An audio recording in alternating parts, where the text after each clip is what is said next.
타석 유영모의 생명의 말씀 타석 강의 제23강 빈탕 한 대의 주인은 하느님의 말씀이다. 빈탕 한 대의 주인은 하느님의 말씀이다. 세 번째 시간으로 우리는 놀이가라는 제목으로 말씀드리겠습니다. 세 번째, 우리는 놀이가. 그래서 여기에 우리는 놀이가라는 시를 적어보았습니다. 빈몸 홀가분은 빈탕 한 대 얼리인 때문. 빈몸 홀가분은 빈몸이 홀가분하다는 것은 우리가 다 알고 있습니다. 물건을 많이 지니고 다니면 몸이 무겁지만 빈몸으로 다니면 홀가분합니다. 이 세상의 욕심쟁이는 어떻게 다닙니까? 그저 많이 달라고만 하고 짐을 잔뜩 지는 것을 좋아합니다. 전에 이 세상의 큰 사람은 많은 사람을 번거롭게 한다는 말을 한 적이 있습니다. 대자 번인다. 대와 자를 합치고 인과 다를 합치면 사치라는 말이 되는데 대자가 따로 있는 게 아닙니다. 물건을 많이 가지고 사는 사람인데 몸뚱이를 홀가분하게 하고 살 줄 알면 이런 일이 없습니다. 정말 큰 사람인 대자는 순금이나 비단을 몸에 무겁게 걸치지 않습니다. 빈탕 한 대 얼리인 때문. 정말 홀가분한 것을 알려면 빈탕 한 대 연락되어야 합니다. 그래야 영혼을 담은 몸뚱이가 홀가분하게 살 수 있습니다.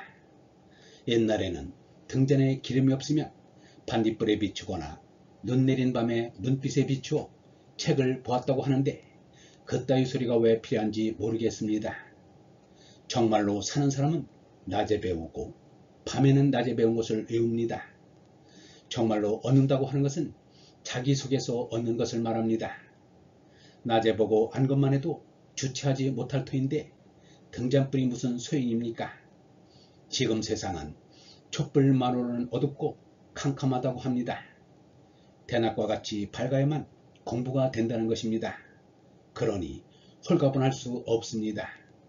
마음은 점점 더 무거워집니다. 이 세상에서 대접받는 이 대자들이 과연 홀가분한지 모르겠습니다. 빈탕 한 대 연락이 되어 정신이 이어져야만 틀림없이 홀가분하게 살 수 있습니다. 먼 빛 외인 월에 얼 덜다간 얼 빠진 나. 이 세상 모든 물건에는 번쩍거리는 빛이 있습니다. 월은 9월 또는 문장을 말합니다. 소위 문명이라는 것은 만물이 번쩍 빛을 갖다 들이대어 보는 것입니다. 여기에서 얼을 덜어내면 얼 빠진 나가 됩니다. 얼떨떨하다라는 우리말을 이런 의미로 보아도 좋습니다. 짐 맞은 몸, 짐 모아진 몸, 찐 맞은 몸. 이것을 두 가지 의미로 쓰고 싶습니다. 우선 짐이란 짐을 모두 짊어졌다는 의미입니다. 죄악이라는 짐을 죄다 짊어졌습니다. 무슨 운송점을 차려 남의 짐을 진 것이 아닙니다. 또 다른 뜻은 짐에 납작 눌리고 짓밟혀서 이겨진 모습을 말합니다. 성경에도 이 돌멩이에 걸린 자는 거꾸로 지고 미끄러지며 그 돌멩이에 치이는 자는 짐을 모아줄 수밖에 없다고 분명히 나와 있습니다. 얼빠진 나로서는 끝에 가서 이렇게 될 수밖에 없습니다. 누리가 묵은 무겁은 덜어 한 대에 실리고 묵고 묵힌 것을 다 덜어서 저 한 대에 싣는다는 뜻입니다. 가난한 서민들은 약한 몸에 자기 짐도 지고 가기 가쁜데 잘난 이들은 제 짐을 가난한 사람들에게 얹어서 가게 하는 죄도 짓습니다. 빈탕 한 대가 왜 그렇게 큰지 아십니까? 무거운 짐을 죄다 내어 실으라고 그렇게 큰 것입니다. 무거운 짐을 죄다 빈탕 한 대 싣고 놀이를 가야 합니다. 그래서 제목이 우리는 놀이가입니다. 이 세상의 것에서 덜어낼 것을 다 덜어놓고 홀가분한 몸이 되어야 하고 더 나아가 몸을 아주 벗어버리지 않으면 안 된다는 것을 생각한 시입니다. 죄다 벗어버리는 것이 한꺼번에 되지는 않습니다. 조금씩 들어가면서 벗어버려야 합니다.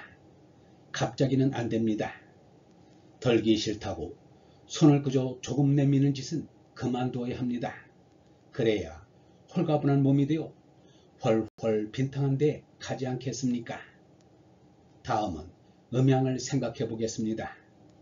태극과 무국이 갈라져서 음양이 되었다고 하면 태극과 무국은 언제부터 있었다는 것입니까?